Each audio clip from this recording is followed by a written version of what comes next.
The Volanthi were dying.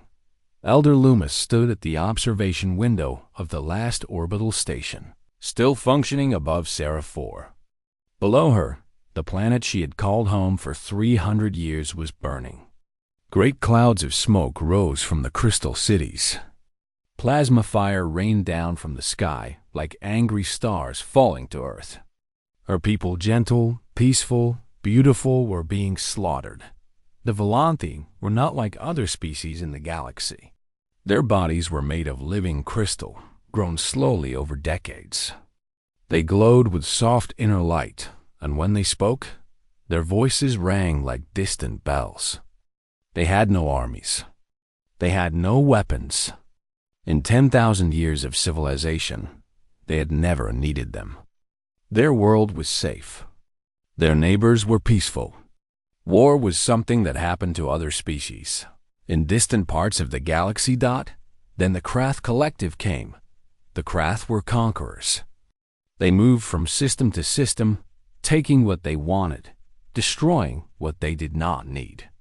They harvested entire worlds for resources. They enslaved populations. They had crushed 11 species under their boots. And they had never faced an enemy they could not defeat. When their ships appeared in the sky above Seraph 4 3 days ago, the Volanthi tried to negotiate. They offered trade. They offered knowledge. They offered friendship. The Krath responded with weapons fire. Now, 70% of the Volanthi population was dead. The remaining survivors hid in underground shelters, waiting for the end. The Krath were taking their time. They seemed to enjoy the hunt. Loomis turned away from the window. Her crystalline body was cracked in several places, and her inner light had grown dim with grief. Around her, the station's few remaining crew members worked frantically at their terminals, trying to find any way to survive. Elder, a young Volanthi named Siren said, his voice trembling, "There is nothing left. The Galactic Council has refused to intervene.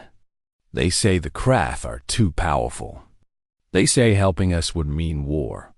Loomis closed her eyes. She had expected this. The Council was made up of species who valued their own survival above all else. They would not risk their worlds for the Volanthi. No one would. "There must be something," another crew member said. "Some species somewhere who might help us." Siren shook his head. "I have contacted everyone in our communication range. The Morvith are too far away. The Yendari are already running from the Krath themselves.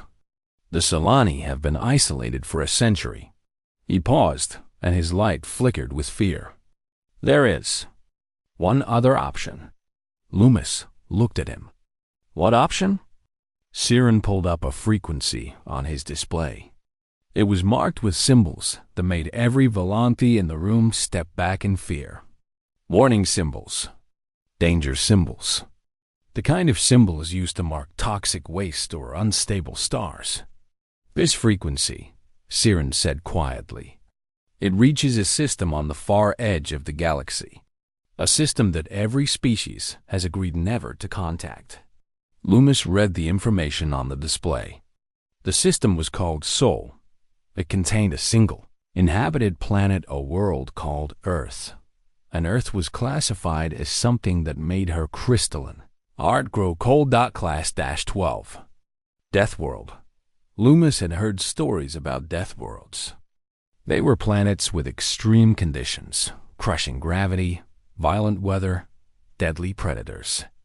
Most intelligent species evolved on gentle worlds, worlds where survival was easy and cooperation was rewarded. But Deathworlds produced something different. They produced monsters, and Earth was the worst of them all. The dominant species on Earth was called humanity. According to the Galactic database, humans had evolved as persistence predators. They did not have claws or fangs or venom. Instead, they simply chased their prey until it collapsed from exhaustion. They could run for hours without stopping. They could survive injuries that would kill most other species. They healed from wounds that should have been fatal. They lived on a planet with extreme temperature changes, powerful storms, earthquakes, volcanoes, and thousands of species that could kill them, and they had conquered all of it. The database also noted that humans were extremely aggressive, highly territorial, and had spent most of their history fighting wars against each other. They were, by galactic standards, insane. Every species in the galaxy had agreed. Do not contact Earth. Do not attract their attention.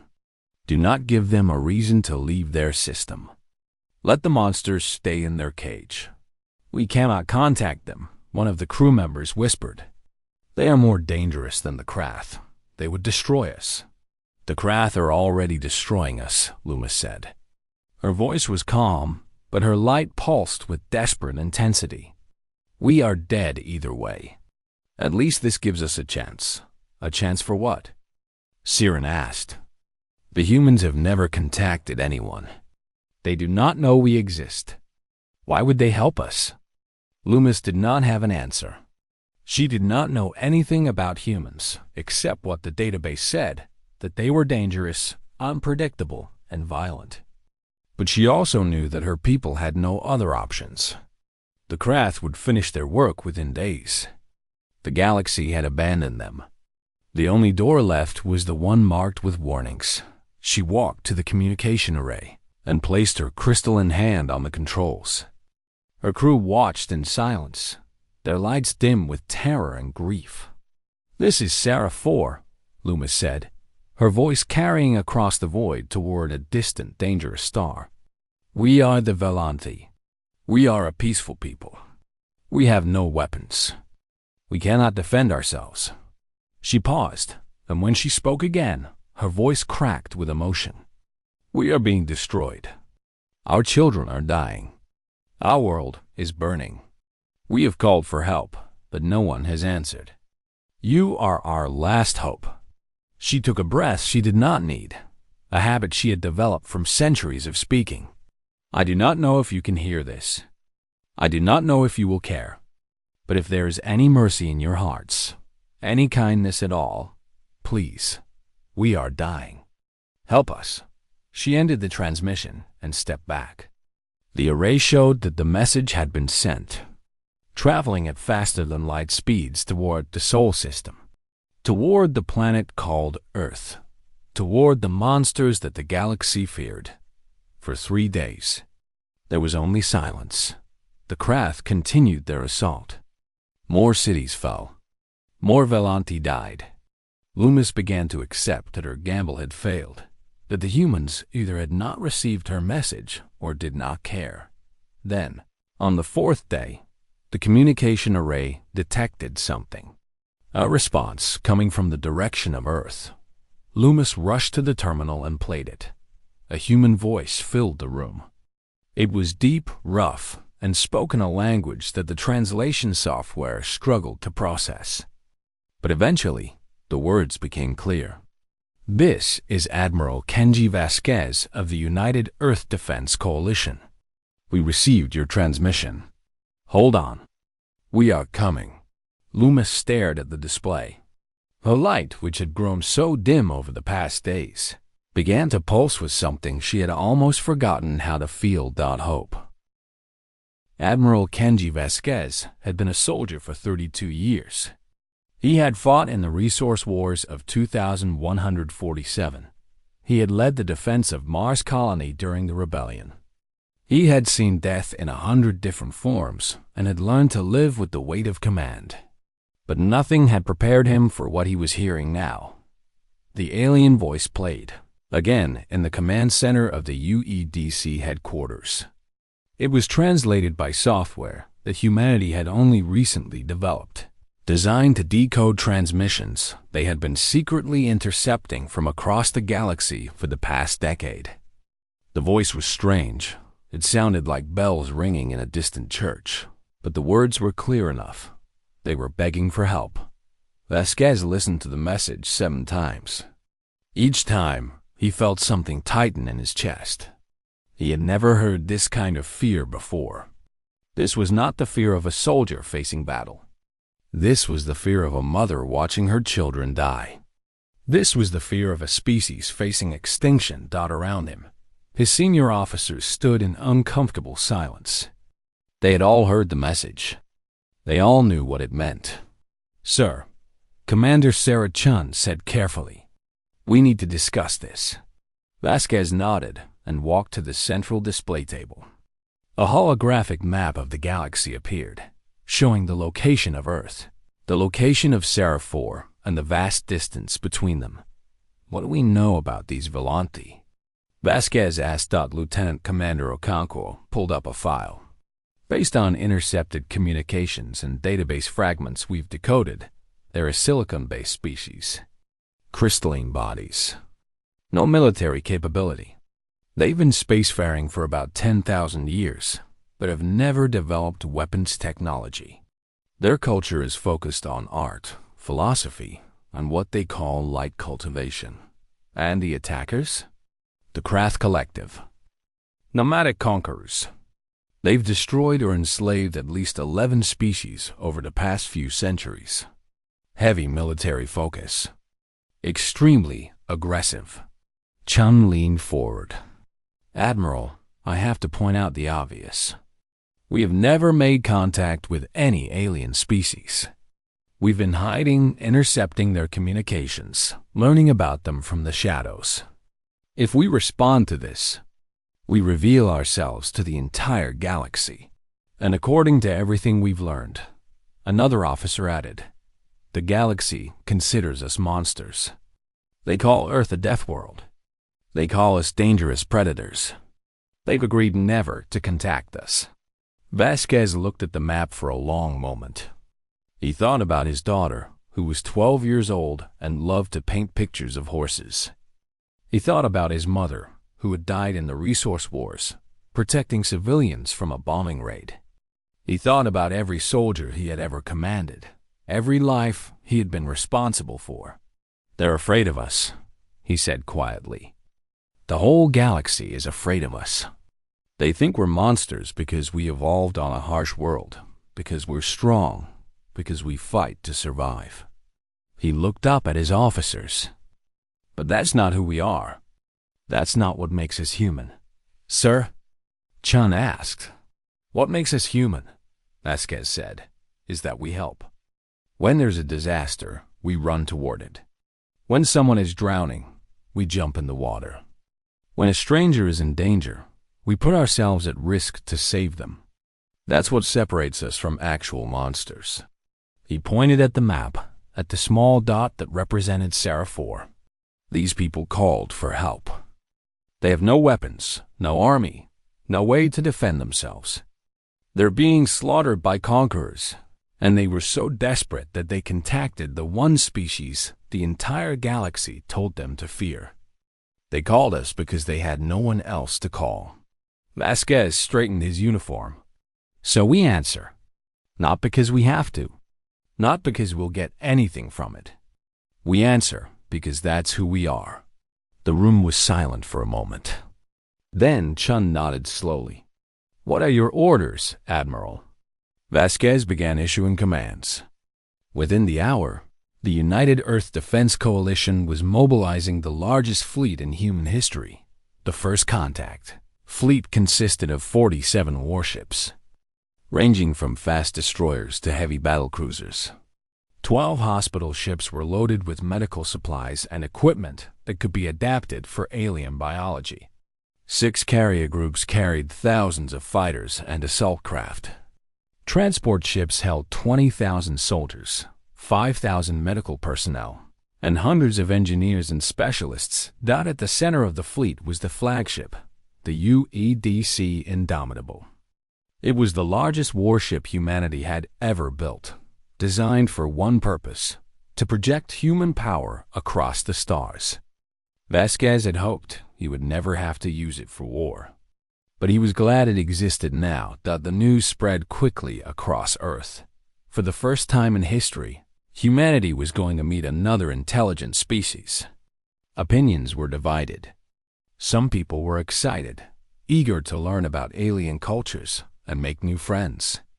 Others were terrified, worried about what the galaxy might do to humanity once they revealed themselves. But most people, when they heard the Volante's message, felt the same thing Vasquez had felt. They felt the need to help. Volunteers flooded the recruitment centers. Donations poured in to support the mission. Scientists worked around the clock to prepare translation devices and first contact protocols. The world came together in a way it had not done in generations. 3 days after the message was received, the first contact fleet launched from Earth orbit. Vasquez stood on the bridge of the Indomitable, watching his homeworld shrink behind them as they accelerated toward the stars. "Admiral," the communications officer said, "I'm getting reports from across the fleet. All ships are ready. FTL drives are charged." Vasquez nodded. "Send a message to Seraph 4. Tell them we're coming. Tell them to hold on." The message was sent. Then, one by one, the ships of the first contact fleet activated their faster-than-light drives and vanished into the darkness between stars. Humanity was going to war for the first time against an alien enemy. They were going to fight for strangers they had never met, for a species that had called them monsters. They were going to show the galaxy what humans really were. Vasquez sat in his command chair as the Indomitable raced through FTL space. Around him, his crew worked with quiet efficiency, preparing for whatever they would find at Seraph 4. They were scared, he could see it in their eyes. But they were also determined. "Sir," Chung said, sitting down beside him. "Permission to speak freely?" "Always, Commander. Do you really think we can win?" The Krath have been conquering species for centuries. They have experience, numbers, technology. We've never fought anyone except ourselves. Vasquez smiled grimly. "Commander, we've been fighting ourselves for our entire history. We've survived ice ages, plagues, world wars, and environmental collapse. We've crawled out of every disaster our planet could throw at us. We've hunted predators, tamed fire, split atoms, and reached the stars." He looked at her. "The Krath have never faced anything like us. And when they do, they're going to learn why the galaxy was right to be afraid." Chun nodded slowly. "Yes, sir." The fleet raced on through the void, carrying the hopes and fears of an entire species. In 4 days, they would arrive at Seraph 4. In 4 days, humanity would meet the galaxy, and the galaxy would never be the same. Warlord Dexal stood on the command deck of his flagship, the Crushing Fist, and watched the planet below continue to burn. The conquest of Seraph 4 was proceeding exactly as planned. The crystal creatures had no defenses, no weapons, no will to fight. They simply ran and hid and died. It was almost boring. Dexal was a massive creature, covered in thick armored plates that had evolved on his homeworld to protect against predators. His species, the Krath, had risen to dominance through pure aggression. They took what they wanted. They destroyed what they did not need. It was the natural order of things. The strong conquered. The weak perished. The Volante were weak. Soon they would be extinct, and their world would belong to the collective. "Warlord," one of his officers called out, "our sensors are detecting something unusual." Dexal turned his head slowly. "Unusual how?" "There are ships approaching the system. Many ships. They are moving at FTL speeds." "The Galactic Council?" Dexal asked, though he doubted it. The Council was made of cowards. They would never risk war with the Krath. "No, Warlord. The signatures do not match any known species." The officer paused, checking his readings.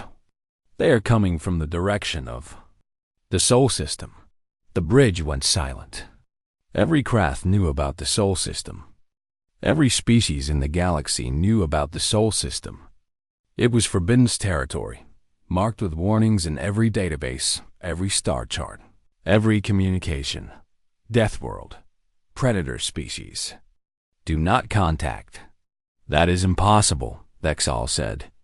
The humans have never left their system. They do not interact with the galaxy. Nevertheless, Warlord, the ships are real, and they are coming fast. Vexal considered this. He had heard the stories about humans, of course. Every species had. They were supposed to be incredibly dangerous, evolved on a nightmare world where everything was trying to kill them. But stories were just stories. The Krath had conquered 11 species. Whatever the humans were, they were just another enemy to crush. How many ships? He asked. Over 60, Warlord, including one very large vessel. Vexal laughed. The sound was like rocks grinding together. 60 ships? We have 300. If these humans want to die, we will be happy to help them. He ordered his fleet to form a defensive perimeter around the planet. Let the humans come. Let them see what the Krath Collective could do. They would learn the same lesson every other species had learned. The strong conquered. The weak perished. 30 minutes later, the human fleet dropped out of FTL. Vexal watched them appear on his sensors. Dozens of vessels, sleek and angular, designed with a kind of aggressive beauty. At the center of their formation was the largest warship he had ever seen. A massive thing bristling with weapons and radiating power. Then a transmission came through, broadcast on all frequencies. This is Admiral Kenji Vasquez of the United Earth Defense Coalition. The voice was calm, steady, almost casual. The Volanthi are under our protection. You have 1 hour to withdraw from this system. There will be no second warning. Vexal stared at the communication display. He could not believe what he was hearing. These creatures, from their little death world, thought they could give orders to the Krath Collective. They thought they could threaten a fleet of 300 warships with their pathetic 60. He laughed again, louder this time. His officers joined in. Open a channel, Vexal ordered. Let me speak to this admiral. The connection was established. Vexal leaned toward the display, letting the humans see his armored face, his sharp teeth, his predator's eyes. Human, he said, you have made a mistake coming here. Turn your ships around and go back to your cage. This is not your fight. There was a pause. Then the human admiral responded. You're right. It wasn't our fight. But then someone asked for help. And humans don't ignore that. Then you will die with the crystal creatures, Vexal said. Attack formation. Destroy them. The Krath fleet moved forward, weapons charging. Vexal expected the humans to retreat, to realize they were outnumbered 5-1. To understand that this was a fight they could not win. Instead, the human ships accelerated directly toward them. Vexal blinked. This was not normal behavior. Every species in the galaxy knew that when you were outnumbered, you retreated. You found a defensive position. You tried to negotiate. You did not charge directly at a superior force, but the humans did. The two fleets collided in a storm of weapons fire. Plasma bolts streaked through space. Missiles exploded against shields. Ships burned and broke apart on both sides, but something was wrong. The humans were not fighting like any enemy Vexal had ever faced. They did not maintain distance. They did not try to protect themselves. They flew directly into the Krath formations, getting so close that the larger Krath weapons could not track them. They moved with impossible aggression, weaving between ships, taking damage that should have destroyed them and continuing to fight.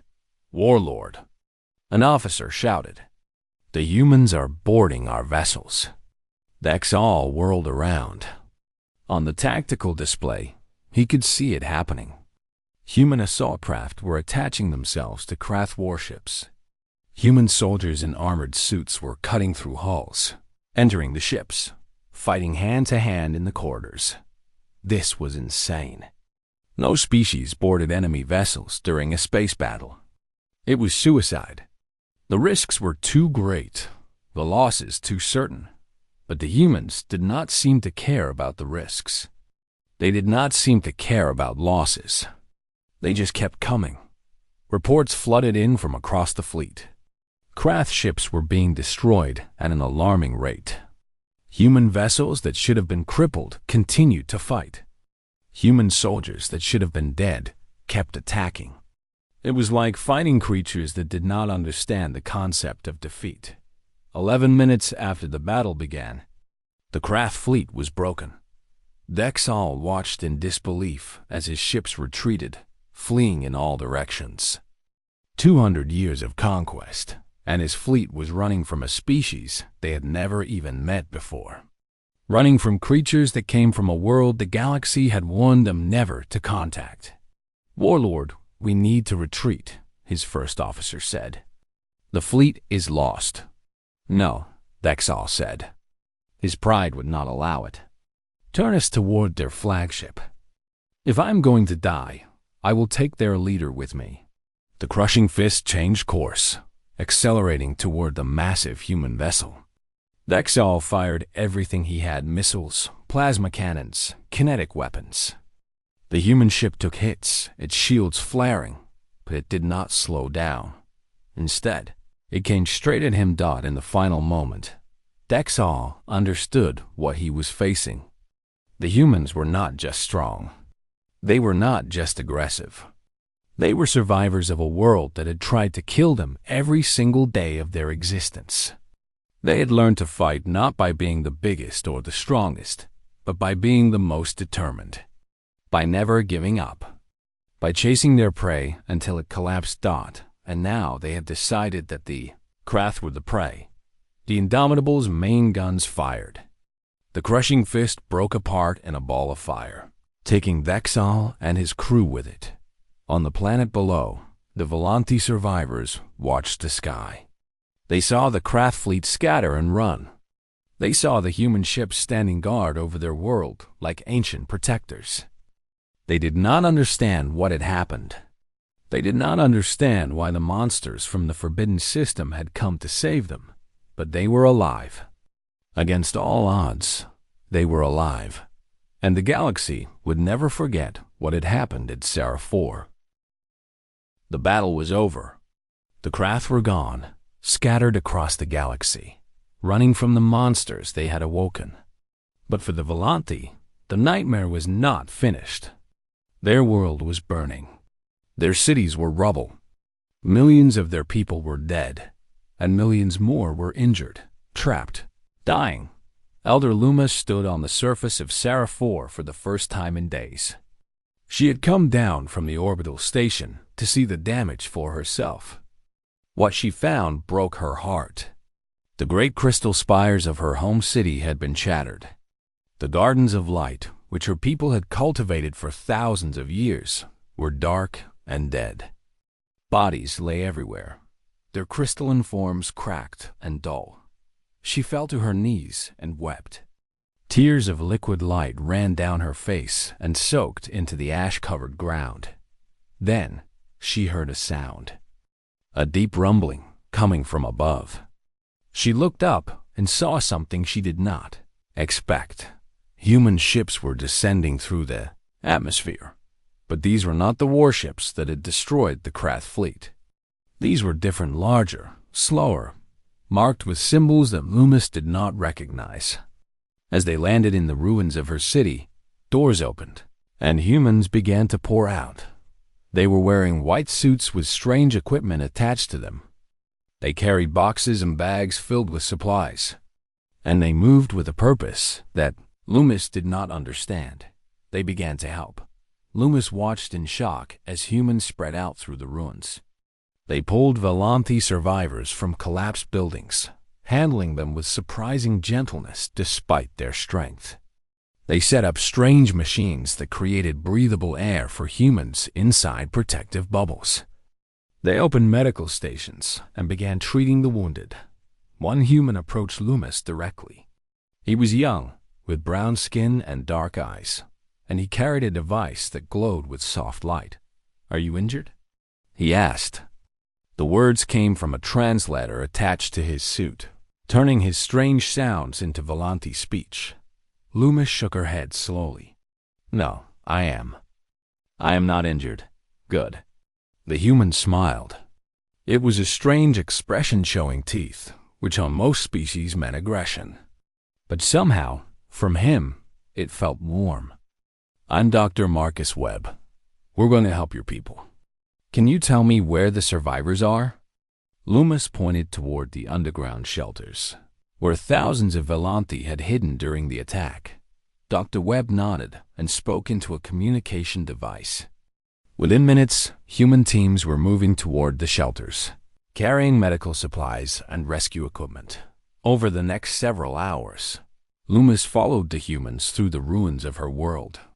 She watched them work without rest, without complaint, without asking for anything in return. They adapted their medical equipment to treat silicon-based life forms, something they had clearly never done before. They learned quickly, making adjustments on the fly, saving lives that should have been lost. Human engineers began restoring power to sections of the city.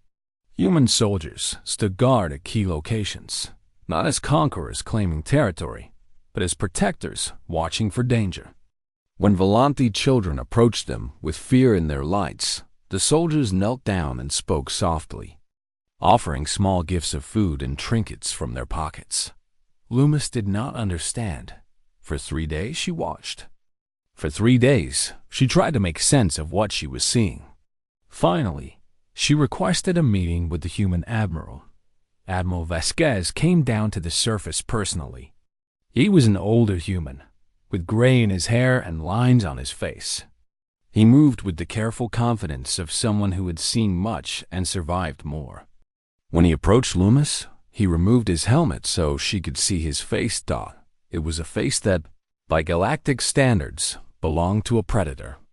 His eyes were forward-facing, designed for tracking prey. His teeth were visible when he spoke. His body was built for endurance and violence, but his eyes were soft, gentle, sad. Elder Loomis, he said. I'm Admiral Kenji Vasquez. I'm sorry it took us so long to get here. Loomis stared at him. Sorry? You came from across the galaxy. You fought a war for us. You are saving my people. Why would you apologize? Vasquez looked at the ruins around them. Because we should have been here sooner. Because people died while we were traveling. Because... He paused, and Loomis saw something strange in his expression. Pain. Guilt. Because I've seen this before. On my own world. I know what it feels like to lose everything. Loomis was silent for a long moment. Then she asked the question that had been burning inside her since the humans arrived. Why? Vasquez looked at her. Why what? Why did you come? Why did you help us? Loomis gestured at the destruction around them. We are nothing to you. We are strangers from the other side of the galaxy. We cannot repay you. We have nothing to offer. The rest of the galaxy refused to help us because there was no benefit for them. But you came anyway? Why? Vasquez was quiet for a long time. Around them, humans continued to work, carrying supplies, treating the wounded, rebuilding what had been destroyed. Where I come from, he said finally, we have a saying. No one gets left behind.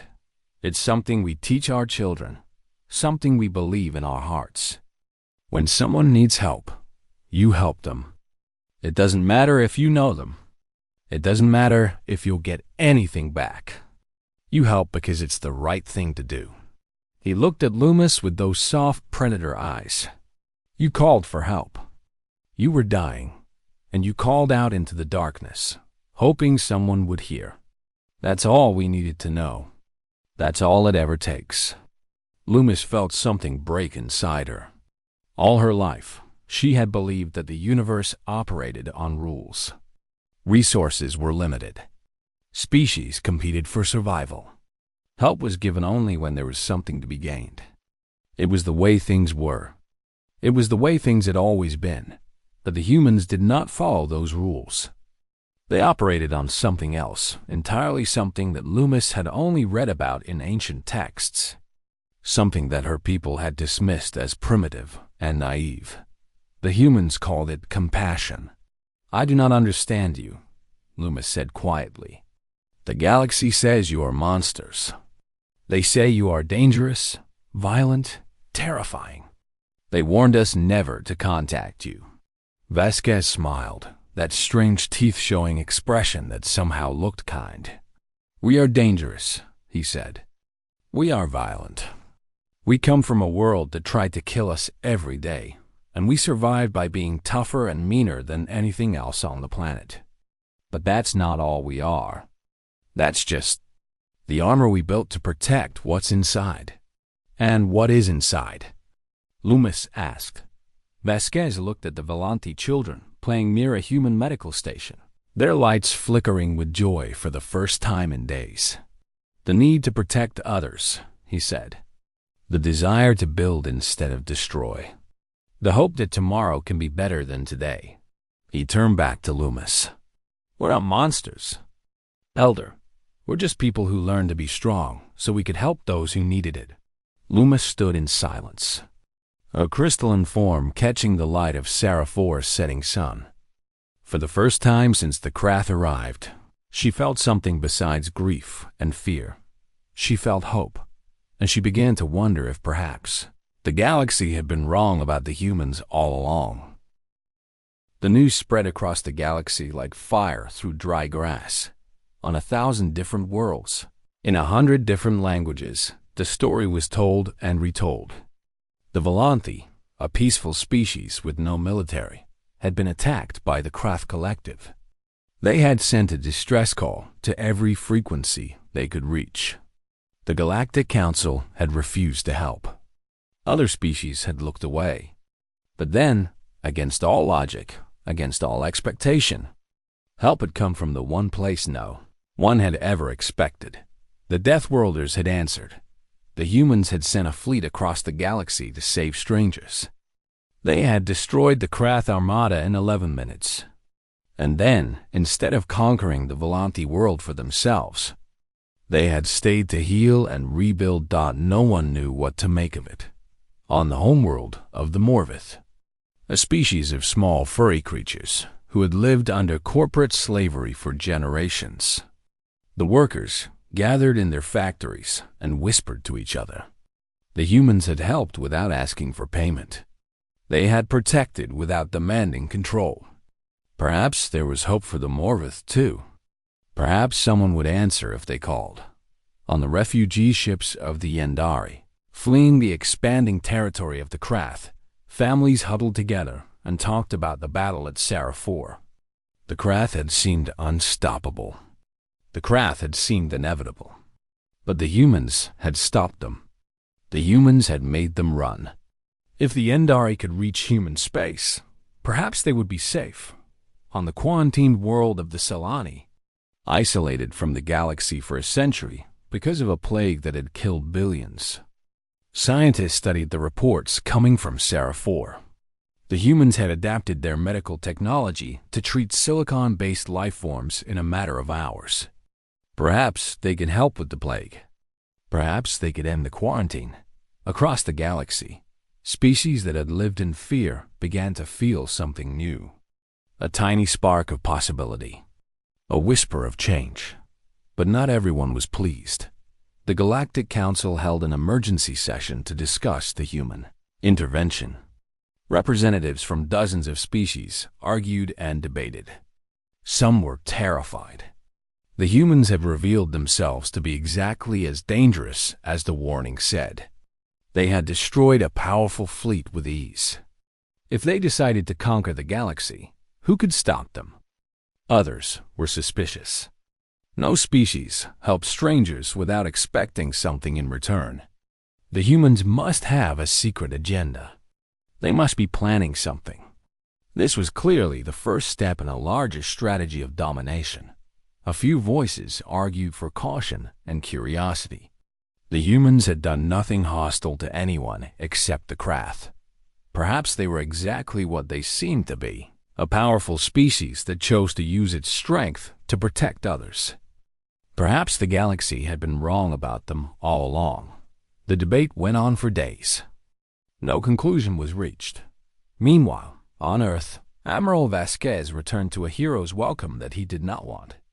He stood before the UEDC Council and gave his report. Mission successful. The Volanthe saved. The craft defeated.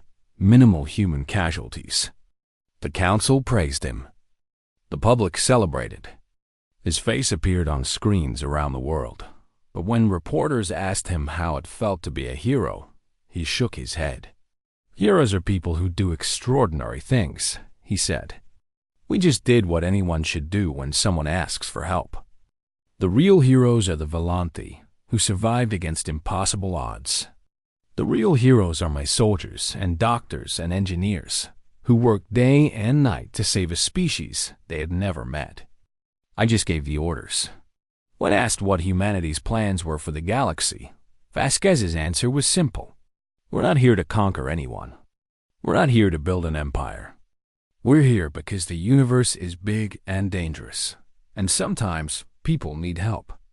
When someone calls, we'll answer. That's all. It was not the answer the galaxy expected. It was not the answer the galaxy understood. But for millions of beings across the stars, it was the answer they had been waiting to hear. 6 months after the battle at Sara 4, the first Volanthe ambassador arrived on Earth. Her name was Loomis, and she came bearing a gift from her people, a crystal grown over 1,000 years, containing captured light that would sing for generations.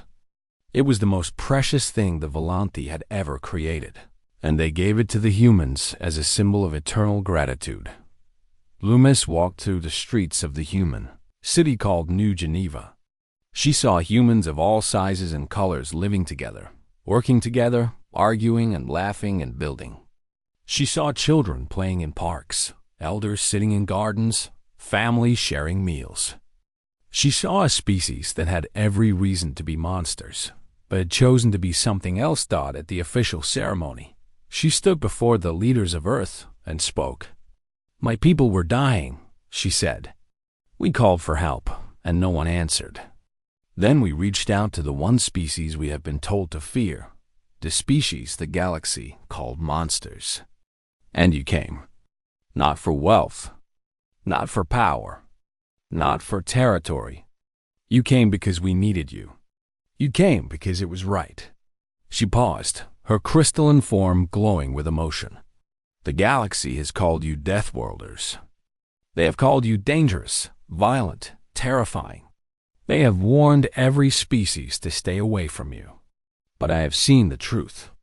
I have seen your soldiers carry our children to safety. I have seen your doctors work without sleep to save our wounded. I have seen your engineers rebuild our cities with their own hands. She looked at the assembled humans with something like wonder. You are not monsters. You are protectors. You are healers. You are builders. And my people will never forget what you did for us. The ceremony ended with an exchange of gifts and promises of friendship. The Volanthe would share their knowledge of light cultivation and crystal technology. The humans would provide protection and support as the Volanthe rebuilt their world. It was the beginning of an alliance that would last for centuries. But that was only the beginning. In the months that followed, other distress calls arrived on the frequency that had once been forbidden. The Morvith workers rising up against their corporate masters. The Yendari refugees seeking a safe place to call home. The Solani scientists begging for help with their plague. Every time humanity answered, the fleet grew larger. The alliances grew stronger. Species that had once feared the humans began to see them differently.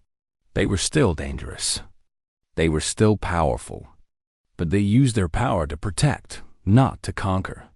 They used their strength to heal, not to destroy. Admiral Vasquez retired 5 years after the battle at Sara 4. He spent his final years on a small farm in the mountains, surrounded by family and friends. When reporters asked him what he considered his greatest achievement, He did not mention the battle or the fleet or the alliances. "The greatest thing I ever did," he said, "was answer a call for help. Everything else followed from that." He died peacefully in his sleep at the age of 92. His last words, according to his daughter, were, "Tell them to keep answering. Never stop answering." The galaxy never forgot the lesson of Seraphor. When someone was in danger, when someone was suffering, when someone called out into the darkness, hoping for help, there was a species out there who would answer. They came from a world of crushing gravity and deadly predators. They had evolved by chasing their prey until it collapsed. They were tough and stubborn and refused to quit no matter how bad things got. The galaxy had called them monsters, but they were something more. They were the ones who ran toward danger instead of away from it. They were the ones who heard a stranger's cry for help and crossed the galaxy to answer. They were the ones who proved that strength and kindness could exist together, that power could be used for protection, that even the most dangerous species in the universe could choose to be good. They were human, and the galaxy was grateful they existed.